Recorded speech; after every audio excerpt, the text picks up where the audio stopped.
Welcome to the lab floor. Now, this is your first time in a monster world. There are a few things you should know. Like if I said, "You stink" to that guy, it would be a compliment.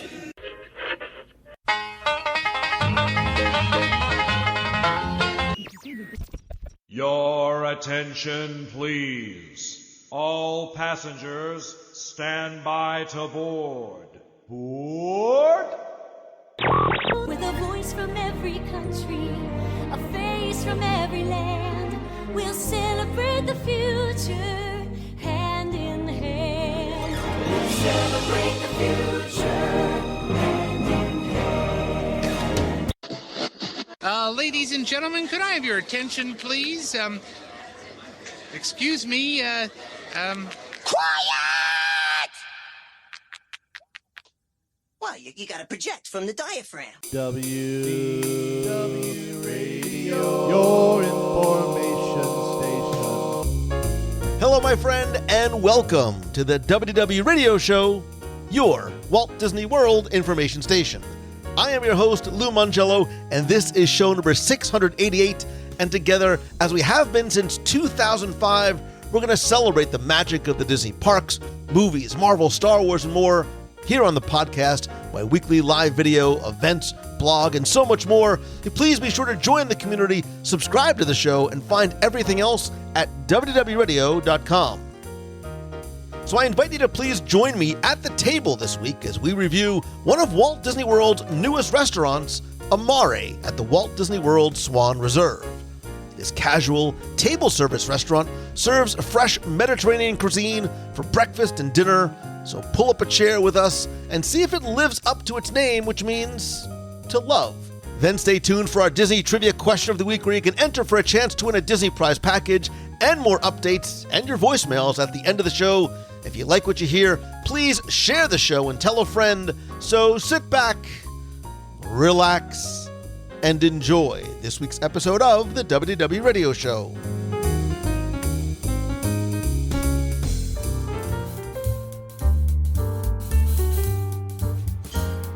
In November 2021, the Walt Disney World Swan and Dolphin welcomed the newest addition to their family with the opening of the Walt Disney World Swan Reserve, a new 14-story hotel featuring about 350 guest rooms, including 151 suites with incredible floor-to-ceiling views of the resort, Epcot, Disney's Hollywood Studios, and Disney's Boardwalk. Check my Instagram stories and reels for some photos and some videos. And as part of the opening of the reserve, it includes multiple experiences inside in terms of dining. There is a quick service coffee bar, an outdoor pool bar, which we had lunch in earlier today. There is a bar inside the lobby, and Amare is the new sort of signature dining experience that we're about to experience for the first time and for my son's pre-birthday dinner. So I am joined once again by my family, including the birthday boy himself, Nicholas. These dumplings look really good. Marion. Hello. And Deanna. Good evening. So first things first, quick thoughts on the Swan Reserve. This is your first time visiting. We are staying here as guests of the Swan Reserve tonight. What were your first impressions when you first came in, saw the rooms, saw the lobby, and saw the pool? It's very, very pretty. It's different than the other two Swan and Dolphin hotels, but it's very elegant. It's very nice, minimalistic. I really enjoy the decor. I thought it was super cool, very modern. Even the rooms, you could see there's just a lot of new renovations and new touches that they've added that have made, that modern feel. They have super interesting decor in the rooms, and there's these like abstract bird swimmer vibe going on. Very cool. I was completely wowed. The room is absolutely beautiful. The color palette is very calming. And, of course, they have the amazing, comfortable beds. So I'm looking so forward to sleeping those tonight. So it's really, really pretty. This is my first time back since the media preview when the resort hadn't quite opened yet. I really, really, really love the vibe in this resort. Everything, the lobby is on the third floor. I love the color scheme, the light blues and the light woods. It's very bright and it's open. I love the floor-to-ceiling windows throughout. The pool area is nice and it's small and it's intimate, but there's still a lot of space. There's cabanas, there's water features, and the pool bar next door had amazing food this afternoon. But again, tonight we are going to experience Amare for the first time. I will take you through the menu. I'll also post photos of the menu in the show notes.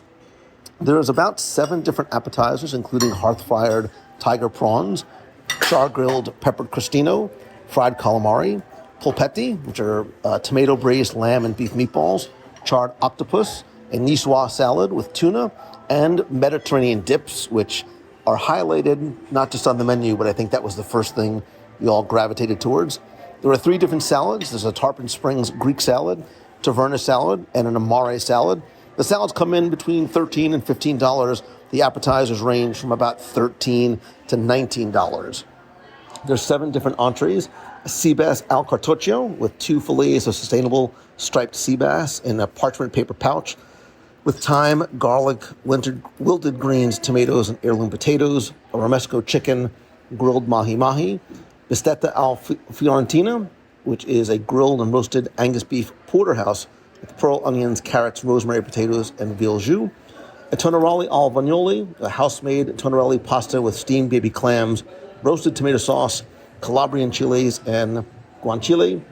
Handmade Monty dumplings, which are Barat-spiced lamb-filled dumplings from a beloved family recipe. A rosemary grilled beef tenderloin, and grilled souvlaki, your choice of 2 grilled tender chicken, Angus beef skewers with crispy potatoes, tabbouleh, pesto, hummus, and warm pita bread. These all range from about $27, with the rosemary grilled beef tenderloin coming in at $65. There's also 4 different flatbreads. We actually had flatbreads today at lunch out by the pool, which I have to imagine are the same because 3 of these 4 are offered outside. There's an Amare with leek potatoes, lard and roasted black peppers, and Gruyere cheese, a margarita, a vegetable, and a supersada pizza with supersad, red onion, mozzarella cheese, and San Marzano tomatoes. These come in between $17 and $19. I know you are all hungry because you are my family. And ladies first, is there anything that sort of jumped out at you on the menu? Appetizer, salads, entrees, or flatbreads? So one of my favorite fishes is sea bass. So whenever I see that on the menu, I have to definitely try it. It sounds delicious. As Lou said, it's in a parchment paper and it has thyme and garlic. So I'm excited. I'm going to try that. I've been looking at the salads because I'm honestly still a little bit full from lunch, but I also think the grilled souvlaki looks really yummy. Thinking about that. I was going to also say the grilled souvlaki looks really, really good. But those handmade dumplings look really, really good as well. Yeah, I went right to the dumplings as well. So we'll have to sort of mix things up a little bit and maybe start off with the dips and maybe the braised lamb and beef meatballs as well. This way we can try a little bit of everything on the menu. And Kathleen is our server this evening. Her passion is travel. I love the fact that the Swan and Dolphin has that on all of your name tags. Kathleen, can you tell us maybe a couple of your favorite or chef-recommended or most popular dishes? Absolutely. We'll start with appetizers. The charred octopus is outrageous. It is cooked sous vide, slowly roasted in its own juices, so it's incredibly tender and flavorful. And then they char it. People rave about this dish. Everyone asks Chef for the recipe, so 2 thumbs up on that. I love the polpetti as well. They're meatballs, both lamb and beef. They're served over top of some diced potatoes with the marinara sauce. They are delicious as well. Over to the entrees. The most popular, what we're definitely known for, are the grilled souvlaki. They're skewers of marinated beef or chicken. They're served with house-made pita, some tabbouleh, hummus that has harissa in it, so it has a nice kick to it, cucumbers with a yogurt sauce, really flavorful and delicious. Now you can get chicken, beef, or a combination of both. But my absolute favorite, and people just go nuts once they have it, is the sea bass. It's striped bass. It's 2 5-ounce fillets, and it's served with kale, diced potatoes, There's olives, tomatoes, white wine, sliced lemon, all wrapped up in parchment paper and baked, so it steams beautifully together. It is a phenomenal dish. And to round that out, flatbreads. Our flatbreads are becoming legendary. People from New York are saying that they like them better than their pizzas back home. We have a brick oven. They are a thin crust, hand-tossed, homemade dough that is just phenomenal. So we had a margarita pizza outside at Tangerine for lunch. Is it from the same oven? Our kitchen here cooks for both Tangerine, Stir, in-room dining, and our restaurant. So yes, it is absolutely amazing. So those are my recommendations off the menu. Do you have any questions? Ladies, are you ready? I think I already know what Deanna was nodding as you were saying it because you confirmed what I know she was going to get. She's going with the sea bass. Marion? Oh, Marion's not sure yet. Nicholas? I know what you want, Nicholas. You want the dumplings. I don't know. Get the dumplings. Nicholas wants the dumplings. They are delicious. There's 9 to 11 dumplings. They're about the size of a quarter. They're more like ravioli than a dumpling per se. The eggplant is a mousse. There's a little yogurt sauce on the dish, a sprinkling of multicolored cauliflower. It is an extremely flavorful dish. It's rather small. That sounds perfect. Okay. That's hungry, so that sounds great. I got ahead of myself. We're also going to start with the Mediterranean dips, please, and the polpetti. And to give Marion a second or two, since you're going to get the dumplings, you're getting the sea bass. I'm hoping Marion's going to get the souvlaki. Sure. Marion, yes. Okay, Marion's got the souvlaki. Chicken. Or you can have a combination. Chicken's perfect. Thank you. And I'm going to have, and we'll all share, the supersada. That's my favorite. Absolutely my favorite. Here is my one question for you, though. The polpetti, there's 3 meatballs. Do you want me to add a meatball so you each get one? Yes, please. Perfect. Great. Thank you. Thank you so much. Oh, absolutely. So we just practically inhaled our appetizers. Start with the Mediterranean dips. There's a red pepper dip, a garlic yogurt dip, and a mint chermoula dip with strips of pita, which are all delicious. But those meatballs, those little polpetti, are outstanding. You just said you're not a lamb person because it's made with lamb and beef. You very much taste the lamb in it, but the consistency. And she said it's actually the head chef's grandmother's recipe. So you love the fact that there's a little bit of heritage and sort of family in there. What I love too, there's little bits of potatoes and there's like pine nuts in the sauce as well. So I'm a sauce connoisseur because because I like a really good sauce and it's not overpowering. There's a lot of basil in it, and as Lou said, the lamb is not heavy in the meatballs. It actually isn't overpowering at all, and the sauce complements it so much. More importantly, you take some of this crusty, thinly sliced bread that's on the table and you dip it in the sauce. That's really good. I really, really like that. And I also enjoy a sauce that you can pick up with a fork, and it's actually thick. She's a sauce connoisseur, kids, just in case you didn't. Put that on your resume. I am. All right, so let's do a little quick dish-by-dish recap. I'll start first.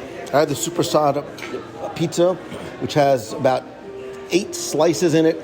I really like it because it's that nice thin crust, just like the margarita pizza you had outside. It has little pieces of the supersada, almost sort of quarter-size sliced pieces, along with red onions, the torn mozzarella cheese, and the San Marzano tomatoes.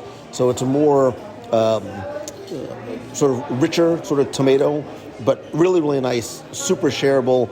We only ate really about half of it, so it's a nice thing to sort of take back up to your room, which has a microwave, by the way. Nicholas, you had the Monty dumplings, the spiced lamb-filled dumplings, again from a family recipe with cauliflower, roasted eggplant, and the yogurt sauce. Again, she said, it's less like a traditional like Chinese dumpling as it is like a very small fried ravioli. It is very much just like a ravioli, and all the dumplings have a really intense lamb flavor, which a lot of people may like, and I'm just like not the biggest fan of, but I feel like a lot of people would like this dish, and the roasted eggplant and the little bit of yogurt sauce complements the ravioli as well, but if you're not a big lamb person, not for you. Yeah, so I like lamb, so I really enjoy those. They're small. You get maybe about a dozen or so in there. I really enjoyed that. And again, I know like lamb, like certain other things, is not for everybody. Marion, you had the 2 grilled chicken souvlaki with the crispy potatoes, tabbouleh, pesta, the hummus, and what you were claiming to be is some of the best pita that you've ever had. Yeah, so the chicken was super tender. It came on these skewers with this like green sauce, kind of similar to the one that comes in the dip, the Mediterranean dips. It was super juicy, super tender, really good. And I don't eat meat all that often, but I still really, I really enjoyed it. It comes with hummus, which is spicy, and then this cucumber yogurt situation, which kind of cooled that down a little.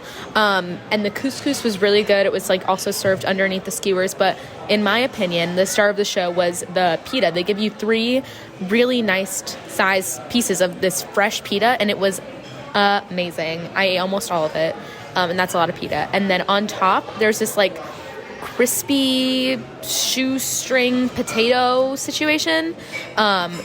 Those were also really good. And it seems like the star of the show really was what our server highly suggested, which was the sea bass al cartoccio, which are 2 fillets of sustainable striped sea bass served in parchment paper with thyme, garlic, wilted greens, tomatoes, and heirloom potatoes. And the presentation was beautiful because it does come wrapped in this parchment paper, almost looking like a very large dumpling that took up half the plate. She cut it open, and inside was this incredibly moist, incredibly flaky. I mean, I was able to smell it from here. 2 very large pieces of sea bass. So the presentation was just amazing. When she did cut it open, it actually looks like it looks like a calzone. And the steam was, it was an extremely flavorful dish. It had purple potatoes, onions, kale, olives, roasted tomatoes on top, but the sea bass was cooked perfectly. It wasn't overcooked at all. Very light, very flaky, and it was seasoned amazing. And what's nice about sea bass is it's not a very fishy fish at all. So Nicholas had some, Marion had some. We all agreed. We really enjoyed it. Really, really impressed. Obviously, you can tell just by us going through the menu, very heavily Mediterranean-inspired menu, but nothing in here was really heavy at all. Everything that we had was really light. Like, we ate a lot, and I feel very full, but I don't feel like I've overindulged. Although, I'm not a sweets guy, but we, of course, have to see what's on the dessert menu. Before we get to dessert, I want to quickly mention that there is a very extensive wine, bar, and cocktail menu. It's about 9 pages long. It also includes 4 different wine flights, including a tour of the Mediterranean, a white wine Mediterranean excursion, a red wine voyage, and a journey through Greece. There's also a Pride of Mediterranean section, wines by the glass, old world whites, new world whites, old world and new world reds, and a number of different specialty cocktails as well. And moving on to the dessert menu, there are 5 different desserts as well as a number of dessert wines and ports and cognacs and etc. There's an Amare flavored Socolatina, which is a layered flourless chocolate sponge cake with dark chocolate mousse and a chocolate sauce. A handmade cannoli, pistachio corallier, which is a baked crispy sweetened phyllo dough with Sicilian pistachio, organic gallberry honey syrup, and sour amarena cherries, a Greek yogurt cheesecake, and a Calabrian walnut cake. The first thing that popped into your guys' minds and soon-to-be mouths is the cannoli. Anything else tickling your fancy? I'm interested in trying something different. Maybe the pistachio or the Calabrian walnut cake. Or what Goodness. is... Goodness. Oh my lord. Oh my God. Is this the most beautiful cake I've ever seen? It is the most beautiful cake I've ever seen. Absolutely. This, wow. I brought a candle so we can put it on the fridge. I am it. Wait. I'll let you take pictures. Oh my goodness. So wait a minute. This is obviously clearly Nicholas is speechless. They just brought over, I'll take a picture. They brought over, I can't call it a Thor thing. But no, it is probably a 8-inch tall cylindrical layer cake covered in black fondant with a red fondant cake and a Stormbreaker. It's Thor with a Stormbreaker on top. Oh, I will take eccentric. This is jaw-dropping. This is done by your pastry chef here? It's done here. This is done by our pastry chef. This is insane. Wow. Goodness. We need to meet. So let's just explain what happened. We were going to the dessert menu, about to order dessert, and our server walks over with this 8-inch tall fondant-covered Thor-themed cake with what, as we have come to find, a dark chocolate Stormbreaker stuck in the top. I wish I could say that I planned this and I ordered it. I didn't. I had happened to mention that it was Nicholas's birthday tomorrow. However, we did find out that they do have a pastry chef and team, and they will actually be able to custom make cakes for any guest, not just for weddings. So if you say that your son, your husband, your daughter is a Marvel fan, a Princess fan, a theme park, they will custom design and make. This is incredible. Nicholas, you were blown away. You were speechless. The center of the cake is filled with Reese's peanut butter cups. It's really good. So it doesn't only look good, but it tastes good as well. Yeah. Wow. So we might not end up ordering dessert because this cake could feed probably 8 people. Easily 8 people. It's huge. You know, it's one thing when a cake looks good. Like oftentimes wedding cakes will look really beautiful, or themed cakes. Like, this doesn't just did the wood. They even did the wood to look like wood.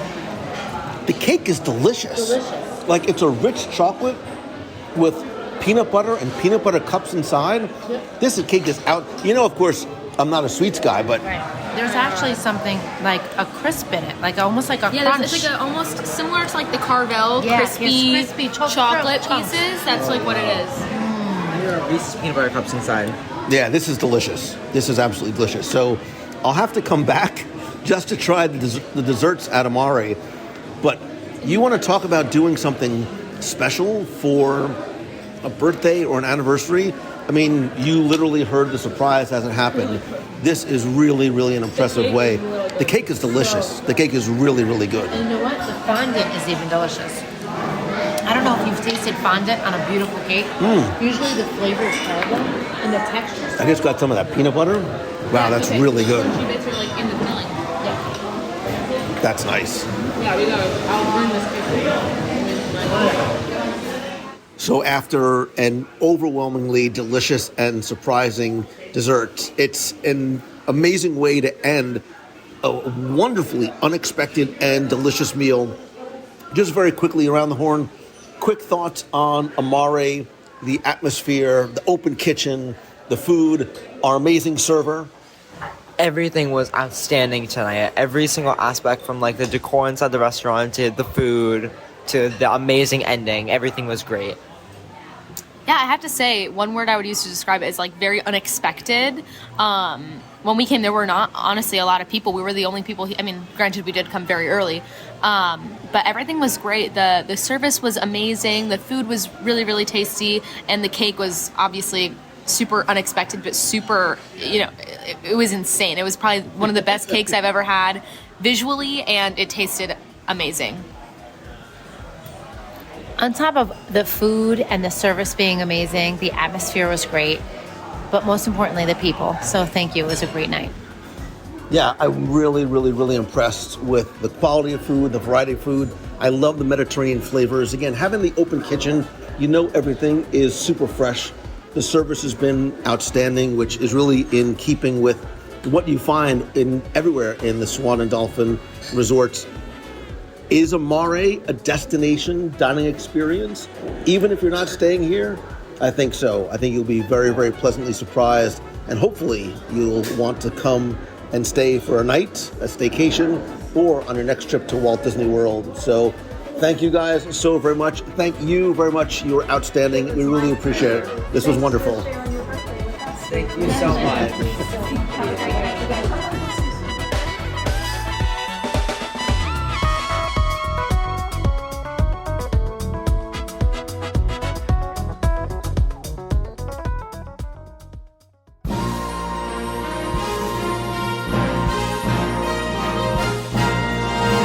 It's time for our Disney Trivia Question of the Week, where I invite you to test your knowledge of Walt Disney World's history, or see how well you pay attention to the details in what you see, hear, remember, or even taste.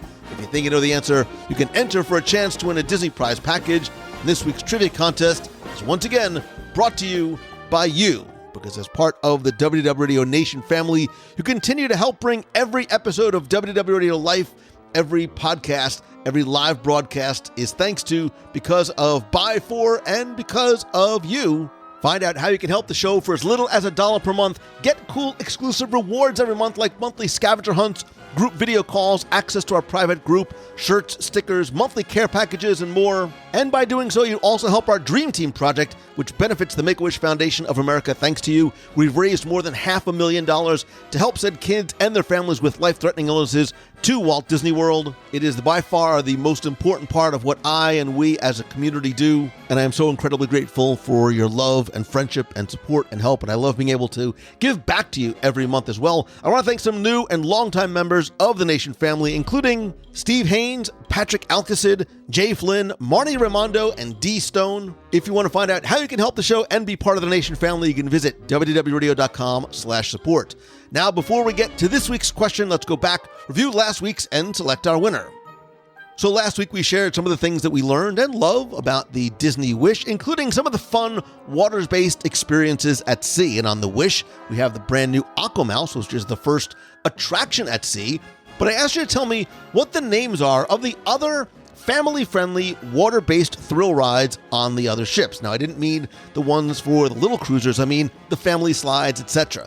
First, thanks to so many of you entered, got this one correct, and knew that we were looking for the Aqua Duck on the Dream and the Fantasy, the Aqua Dunk on the Magic, the Twist and Spout on the Wonder, and of course the Aqua Mouse on the Wish. And last week, you were playing for a special prize package because thanks to our friends over at DizPlate, at DizPlate.com, they're going to give the winner their choice of any of the literal millions of DizPlates that are available. They are these high-quality prints on metal, which are not only gorgeous, but very easy to hang, easy to swap out, and they've got beautiful designs. I've got Star Wars and Marvel and Netflix. You can go to www.radio.com/DizPlate, see some that I have put together in my favorite collection. And if you didn't win but want to order a DizPlate of your own, if you use www.radio.com/DizPlate, DISPLATE, and use code WDW Radio at checkout, you get my special discount, which is 25% off your first 2 DizPlates and 29% off 3 or more. And look, because I love the positive impact that companies like DizPlate have, don't forget that with every print you purchase, DizPlate plants one little baby tree, and to date, they've planted more than 17 million ago. Again, go to www.radio.com/DizPlate, and the winner of last week's trivia contest, who can choose a DizPlate of their own, is, dramatic pause, Tim Hess. So Tim, congratulations. Please go to www.radio.com/DizPlate, pick out the DizPlate of your choice. I will send that out to them, and they will package that up and get it right out to you. Thank you so much for playing last week. But if you played and didn't win, that's okay, because here's your next chance to enter in this week's Walt Disney World Trivia Challenge. So it is the middle of August, which means that it is, of course, incredibly hot and humid in Walt Disney World. It also means that Halloween is in full force and effect, and Mickey's Not So Scary Halloween Party started just a few days ago. I'm actually going this week. I'll be live on Instagram on Tuesday night, on Instagram Live and on my Instagram stories. But your question this week is to tell me, in what year did Mickey's Not So Scary Halloween Party first debut in Walt Disney World? What year was the first Mickey's Not So Scary Halloween Party? And by the way, whether you're coming this year or you've never been before or you're looking forward to your first, if you go back and listen to show 606, I have not only the answer to this week's trivia contest question, but the entire history of Halloween as a whole in the Disney parks. It is a fun, fascinating story about how and where Halloween has been celebrated throughout the Disney parks, not just in Walt Disney World, but worldwide. So the contest runs until Sunday, August 21st at 11:59 p.m. Eastern. Go to WDWRadio.com, click on this week's podcast, use the entry form there. And this week you're going to play for a mystery prize, which may include some cool WDW Radio swag and maybe a mystery or two. So good luck, happy Halloween, and have fun.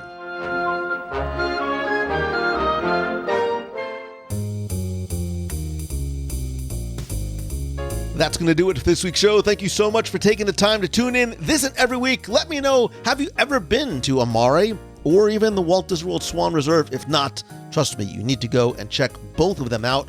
Come be part of the community and conversation over in the WDW Radio Clubhouse on Facebook at www.radio.com/clubhouse. You can also connect with me elsewhere on social. I'm at Lou Mongello on Instagram, Twitter, Facebook, and LinkedIn. Please also make sure to like and turn on notifications on the WDW Radio page on Facebook so you don't miss a thing, including live broadcasts when I'm out and about in the parks and elsewhere.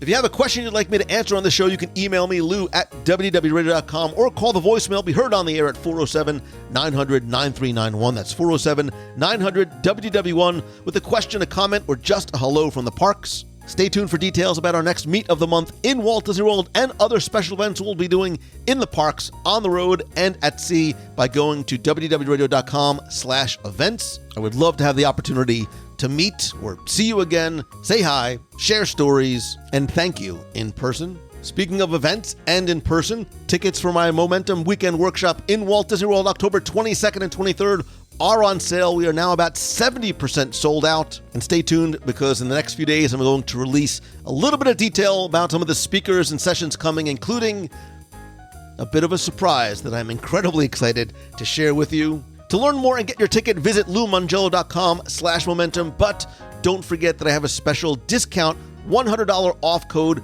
just for you to thank you for listening to the show. When you check out, use code PODCAST100, all one word, to save $100 off your workshop ticket. If you want to learn, share, network, and grow, and build your business and brand, I promise Momentum is for you. Again, to learn more, visit LouMongello.com/momentum.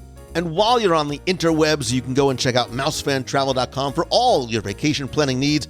Becky and her team of incredible travel advisors can help you not only plan to visit any Disney destination, but anywhere in the world at the best possible prices with all available discounts, most importantly, with incredible levels of personal service. And finally, my friend, and you are my friend, whether we have met yet or not, all I ask is that if you like the show, please help spread the word. Tell a friend in person or by sharing a link to this or one of your favorite episodes or just the show in general on social. Please tag me at Lou Mongello. I'll reshare it for you. And if you can, take just a couple of seconds to rate the show if you listen in Spotify, or to rate and review the show in Apple Podcasts. It is incredibly helpful. I want to thank some recent reviewers like Kelly C., who says, "I've been listening since the Mouse Tunes days," wow, back in 2005. "I try never to miss an episode. It's funny, informative, and all things Disney. Keep up the amazing work, Lou."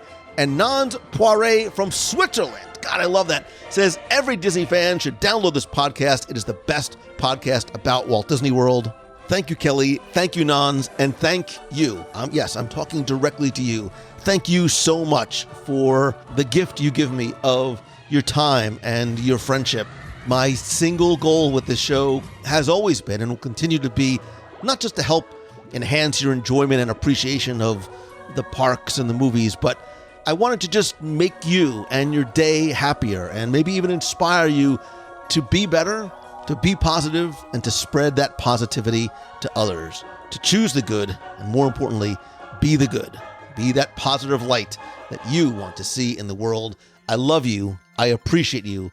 I'm grateful to and for you, and hope that this truly is your best week ever. So until next time, see ya. Hey Lou, this is Danny in Mesa, Arizona, and I just listened to, well, I should say re-listened to, the top 10 countries that should be added to the World Showcase. And I had an idea last time I was at Food and Wine Festival last year that there should be at least a booth for Genovia. where everything's like Genovian pear. Kind of like the popcorn that they had in the second Princess Diaries, and I don't know, pear little slushy cocktails, something, because those are the best movies ever. And also today I just realized is the 21st anniversary of the first movie, so I feel like at least at Food and Wine Festival there should be something to honor Genovia, because that would also be something only found in Disney. But thanks so much. Also, just listen to the episode released this week about The Wish, and really makes me want to book a ticket tomorrow. Hope you're well, and hope the rest of the WDW Nation is doing great. Take care. Bye. Hey, Lou, it's Joe from Orange Park, Florida. I just got done listening to episode 442 of Extinct Disney Things. And before I give it my 2 cents, I just want to point out 2 awesome things in the show. One, the Illuminations Parade. My favorite, the Tapestry Parade was my absolute favorite. I had the quote they have from Walt Disney memorized. Walt Disney once said, "The era we're living in is the most extraordinary the world has ever seen. The human species is still reaching for the stars. Today we are the shapers of the world of tomorrow, and often we can't explain what we see, but the era we are living in today is a dream coming true." I love that quote. And then second was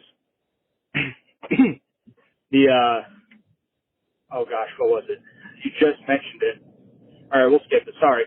But my 2 cents was I'll satisfy your spot for food, and how could you guys forget the burgers from Pico's Bills? They changed the menu some years back, and I was very shocked because it was my first time back after a couple of years. I was honestly heartbroken. Growing up, that was our lunch spot when we visited Magic Kingdom. We'd go to Pico Bills, get the burgers, and then we'd use their awesome fixing bar. I mean, if I remember correctly, they had mushrooms and onions, and I miss it so much. And now it's almost like Southwestern, I think, that has like tacos or taco salads and stuff. So, yep, that was mine. There's your food for you, and keep up the awesome shows. I love listening to them. You have a good one.